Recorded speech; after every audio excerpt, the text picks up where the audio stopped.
When an AI shows you its reasoning, that reasoning is text. The model writes each step out and reads it back before carrying on. A system called BDH-CQ from a company called Pathway keeps every step as numbers inside itself. The puzzles BDH-CQ solves are small grids of colored squares. Each puzzle hands you a few worked examples. Here is a grid, here's what it should turn into. Thence you get a new grid to do yourself. The rule is different in every puzzle, and the rule is never written down. You work it out from the examples, usually 3 of them. BDH-CQ is 150 million parameters, the adjustable numbers a model is made of. Pathway has published the paper and nothing else.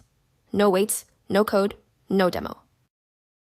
Pathway kept all 400 of these puzzles out of training, and their worked examples too. BDH-CQ meets every puzzle cold. It works the rule out while it answers, and the numbers inside the model stay exactly as they were. Some of the other systems on this test work a different way. They train on the evaluation puzzles, and each puzzle carries an identity the model has seen before. Paste examples into a chatbot, and the chatbot keeps the whole pile and reads all of it again for every new word it produces. BDH-CQ folds each worked example into a single running memory, one example at a time. The memory after the third example is built from the memory after the second, plus the third example. The simplest version the paper spells out is one you can picture. Take what each example contributes, and add it onto what is already there. The memory does not grow as the examples arrive. Pathway's own reason for building the memory this way is the cost.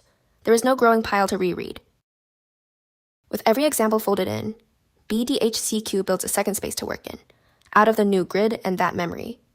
Then it goes back over that working space, pass after pass. Each pass is built from the pass before it and from that same memory, and the memory stays frozen. The passes in between stay as numbers. There is no writing out and no reading back. How much refinement to do is a dial set at answer time. BDH-CQ solves 21% of the puzzles at the low setting, 27% at medium, and 29.5% at high. The leaderboard allows 2 answers per puzzle, and those scores use both. Pathway published the architecture family BDH-CQ is built on last year, with code anyone can read, and keeps the system's dimensions, update rules, and training recipe private. On the 400 public puzzles of the first version of the ARC test, BDH-CQ gets 118 right. The systems at the top of this test solve close to 90% of those puzzles, and OpenAI's GPT 5.6 Luna scores higher than BDH-CQ at its cheapest setting. Pathway works its own cost out from hardware time at an assumed $3 an hour for the chip. The systems on the same chart are priced off what they charge to use. Pathway reports its own figure twice, 0.07 of a cent in one section, 1/4 of a cent in another, for the same score.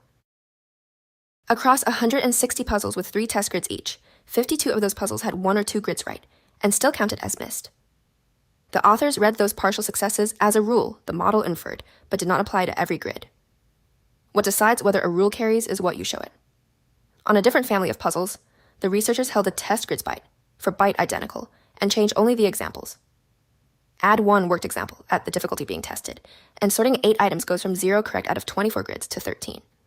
Nesting 5 levels deep goes from 19 to 24 grids to all 24. So the thinking happens as numbers, and the answer is the first part of it anyone can read. Every published evaluation of the system is Pathway's own, and there are no weights, no code, and no demo. The authors named the harder second version of this test as their next target.